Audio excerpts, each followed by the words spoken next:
श्री कृष्ण कहते हैं कि खोई हुई दौलत, भूली हुई विद्या फिर भी लौट सकते हैं, पर खोया हुआ समय फिर कभी नहीं लौटता।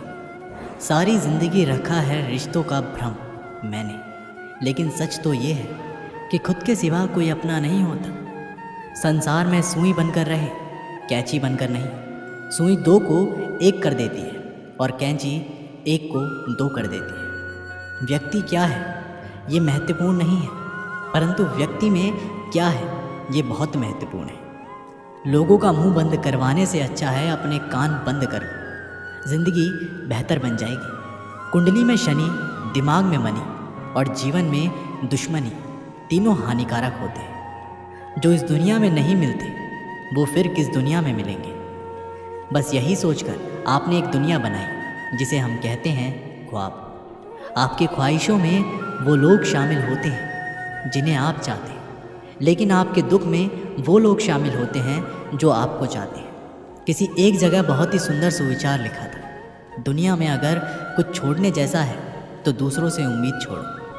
श्री कृष्ण कहते हैं कि जीवन में समस्याओं से कौन घिरा रहना चाहता है, कौन कठिनाइयों से घिरा रहना चाहता है? कोई नहीं।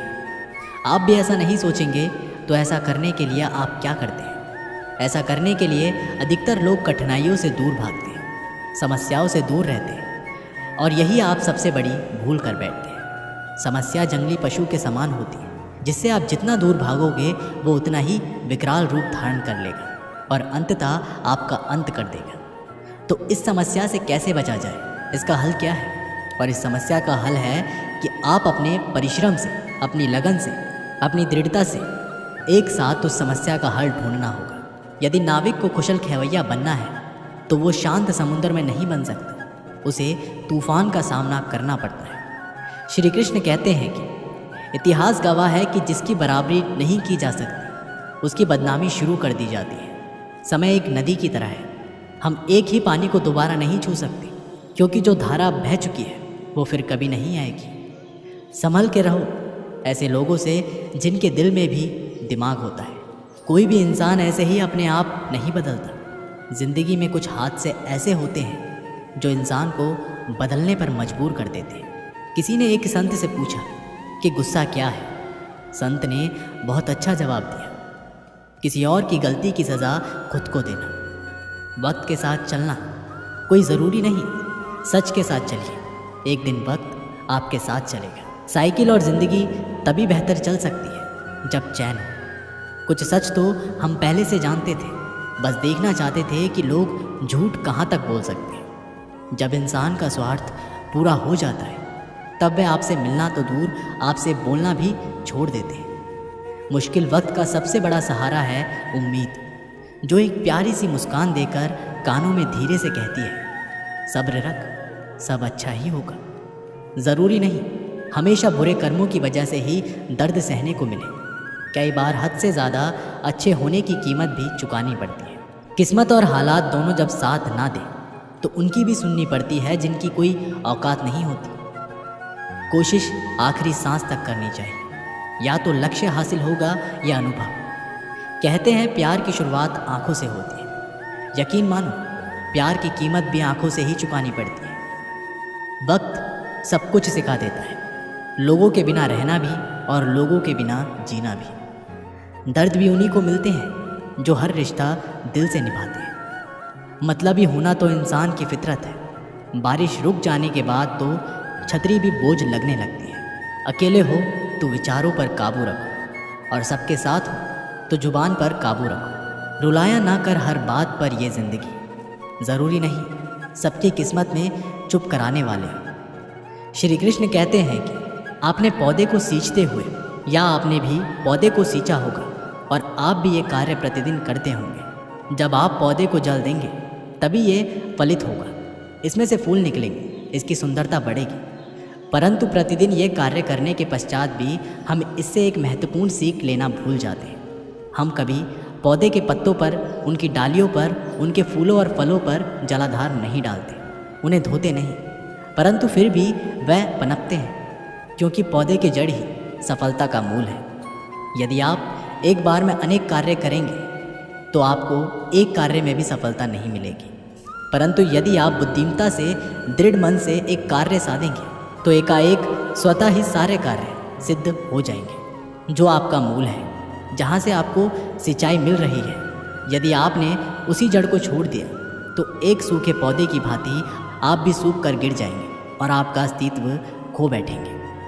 श्री कृष्ण कहते हैं कि अच्छे लोग हमेशा साथ रहते हैं, दिल में भी, शब्दों में भी और दुआओं में भी।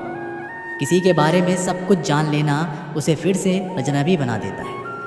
पछतावा ना करें, क्योंकि अगर बीता हुआ समय अच्छा था तो यह यादगार है, और यदि बीता हुआ समय खराब था तो वह एक अनुभव है।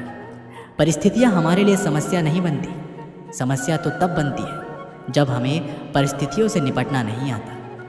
पता नहीं लोग दूसरों को उदास करके खुद खुश कैसे रह लेते हैं। रिश्ता चाहे कितना भी क्यों ना बिगड़ा हो, अगर सुधारना चाहो तो सब कुछ सही हो सकता है। रुलाते तो सभी हैं, लेकिन अगर कोई तुम्हारे लिए खुद रो पड़े तो उसे कभी खुद से दूर मत होने देना। इंसान कब बदल जाता है पता नहीं चलता है, और हम ये सोचते रह जाते हैं कि आखिर हमने गलती कहाँ की है।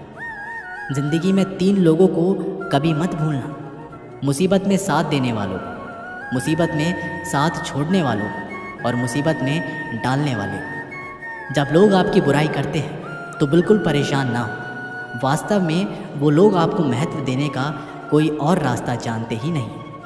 श्री कृष्ण कहते हैं कि जीवन में सभी केवल सफल होना चाहते हैं, केवल विजय चाहते हैं।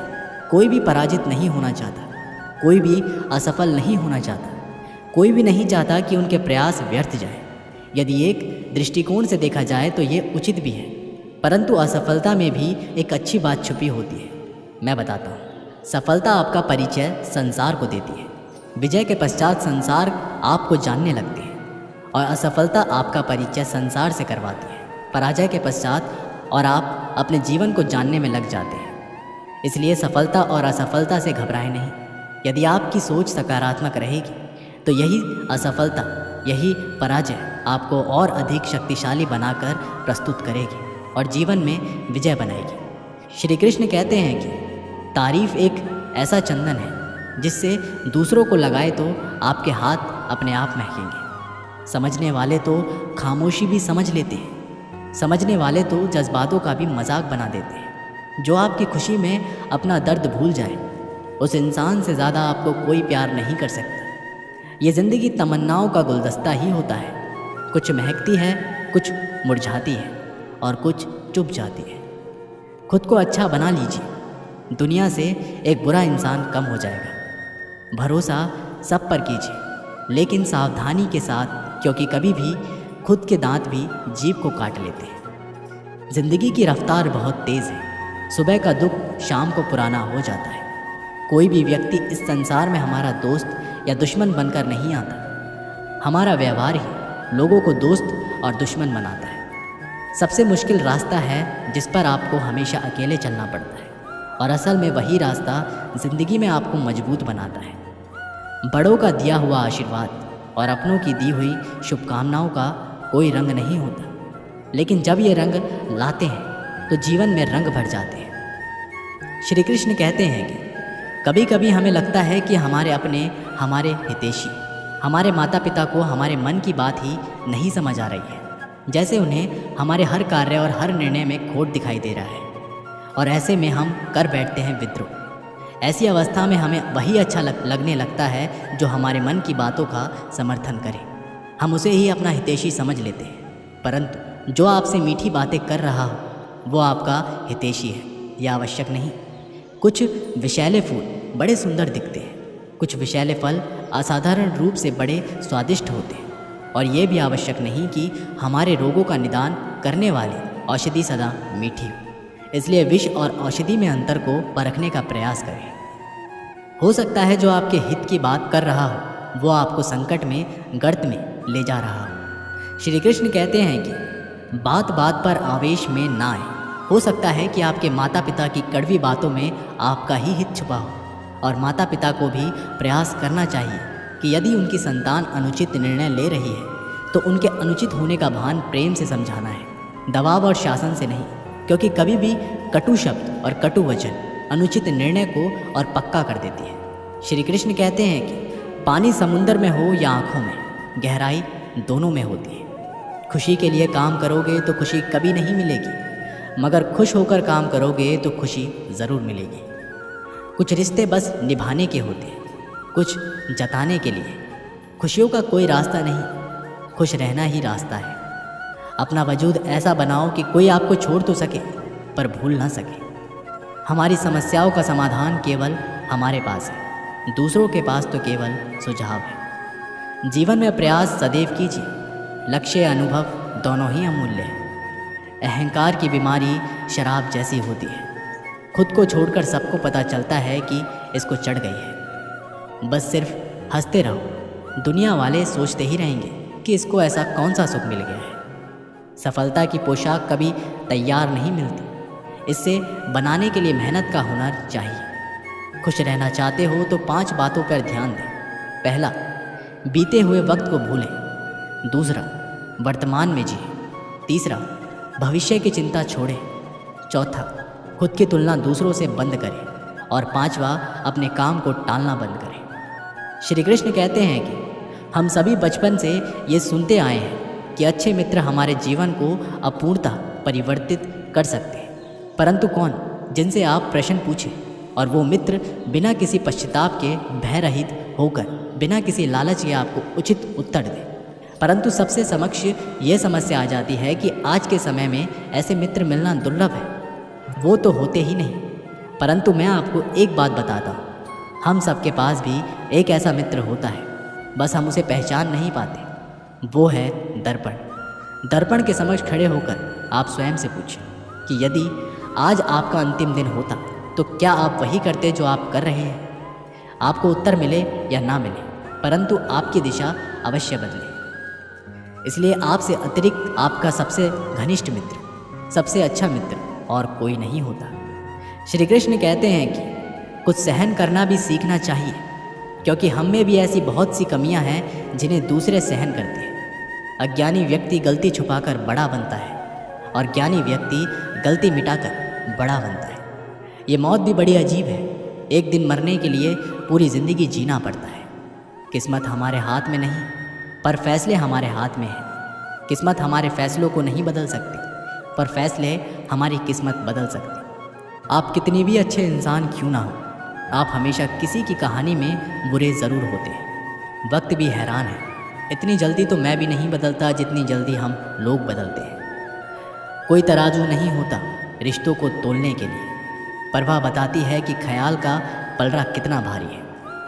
किसी भी व्यक्ति की सहनशीलता एक खींचे हुए रबड़ की तरह होती है। एक सीमा से ज़्यादा खींचे जाने पर उसका टूटना तय है। इतिहास कहता है कि कल सुख था, विज्ञान कहता है कि कल सुख होगा, लेकिन धर्म कहता है कि अगर मन सच्चा और दिल अच्छा है तो हर रोज़ सुख है। आदत थी मेरी सबसे हंसकर बोलना, मेरा शौक ही मुझे बदनाम कर गया।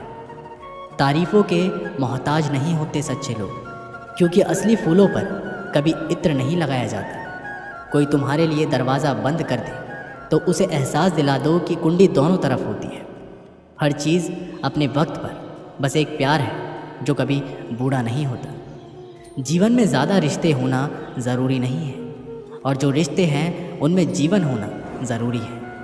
सच के लिए लड़ने का हुनर सीख लो, क्योंकि कुछ सांपों के डर से शेर जंगल छोड़कर नहीं जाते। ये ज़िंदगी है, यहाँ पीठ पीछे छुरा मारने वाले तो निर्दोष और भरोसा करने वाले को दोषी मानते हैं। जो शख्स इतना प्यार करने के बाद भी तुम्हारा नहीं हुआ, यकीन मानो वह कभी किसी का नहीं हो सकता। सिर्फ धोखा देना ही धोखा नहीं होता, बल्कि किसी के साथ अपनेपन का नाटक करना उससे भी बड़ा धोखा होता है। इंसान वह लड़ाई कभी नहीं जीत सकता जिसमें दुश्मन उसके खुद के अपने हो। जिंदा लोगों की चुगलियाँ और मरे लोगों की तारीफ, वाह क्या फितरत है दुनिया की। जिंदगी के रथ में लगाम बहुत है, अपनों के अपनों पर इल्ज़ाम बहुत है। ये शिकायतों का दौर देखता हूँ तो थम सा जाता लगता है, उम्र कम है, इम्तिहान बहुत है।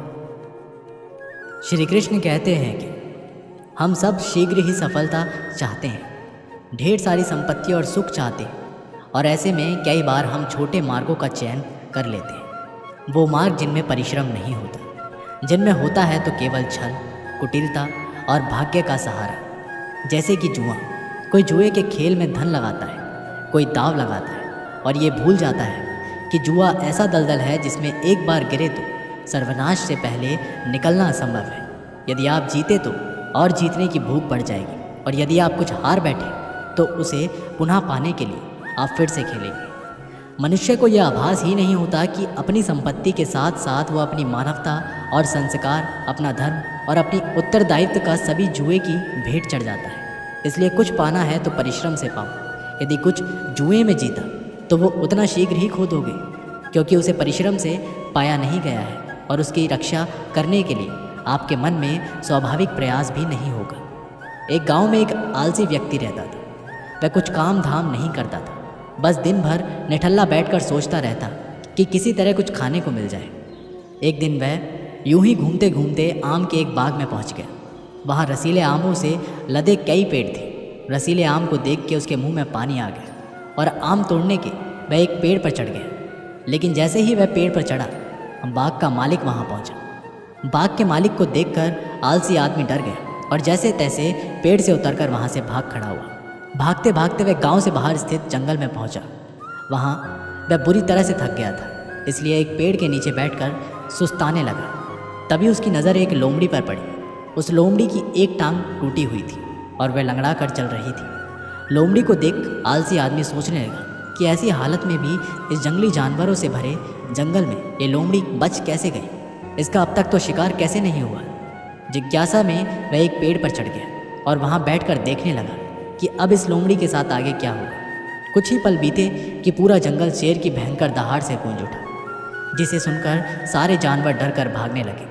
लेकिन लोमड़ी अपनी टूटी टांग के साथ भाग नहीं सकती थी, वह वहीं खड़ी रही। शेर लोमड़ी के पास आने लगा। आलसी आदमी ने सोचा कि अब शेर लोमड़ी को मारकर खा जाएगा, लेकिन आगे जो हुआ वह कुछ अजीब था। शेर लोमड़ी के पास पहुंचकर खड़ा हो गया। उसके मुंह में मांस का एक टुकड़ा था, जिसे उसने लोमड़ी के सामने गिरा दिया। लोमड़ी इत्मीनान से मांस के उस टुकड़े को खाने लगी। थोड़ी देर बाद शेर वहाँ से चला गया। ये घटना देखकर आलसी आदमी सोचने लगा कि भगवान सच में सर्वे सर्वा है। उसने धरती के समस्त प्राणियों के लिए, चाहे वह जानवर हो या इंसान, खाने पीने का प्रबंध कर रखा है। वह अपने घर लौट आया। घर आकर वह 3 से 4 दिन तक बिस्तर पर लेटकर प्रतीक्षा करने लगा कि जैसे भगवान ने शेर के द्वारा लोमड़ी के लिए भोजन भिजवाया था, वैसे ही उसके लिए भी कोई ना कोई खाने पीने का समाधान ले आएगा। लेकिन ऐसा कुछ नहीं हुआ। भूख से उसकी हालत खराब होने लगी। आखिरकार उसे घर से बाहर निकलना ही पड़ा। घर के बाहर उसे एक पेड़ के नीचे बैठा हुआ बाबा दिखाई पड़े। वह उनके पास गया और जंगल का सारा वृत्तांत सुनाते हुए बोला, बाबा जी, भगवान मेरे साथ ऐसा क्यों कर रहे हैं? उनके पास जानवरों के लिए भोजन का प्रबंध है, लेकिन इंसानों के लिए नहीं। बाबा जी ने उत्तर दिया, बेटा, ऐसी बात नहीं है। भगवान के पास सारे प्रबंध हैं, दूसरों की तरह हमारे लिए भी, लेकिन बात यह है कि वह तुम्हें लोमड़ी नहीं शेर बनाना चाहते। दोस्तों, इस कहानी से हमें यही सीख मिलती है कि हम सबके भीतर क्षमताओं का असीम भंडार है। बस अपनी अज्ञानतावश हम उन्हें पहचान नहीं पाते और स्वयं को काम चोर समझकर दूसरों की सहायता की प्रतीक्षा करते रहते हैं। स्वयं की क्षमता पहचानिए, दूसरों की सहायता की प्रतीक्षा मत करिए। इतने सक्षम बनिए कि आप दूसरों की सहायता कर सकें। दोस्तों, ये कहानी यहीं पर समाप्त होती है। आशा करते हैं कि आप लोगों ने इस वीडियो से बहुत कुछ सीखा होगा। मिलते हैं एक नई वीडियो के माध्यम से। तब तक के लिए अपना ख्याल रखिएगा और एक बार कमेंट बॉक्स में ज़रूर लिखिएगा, जय श्री कृष्णा।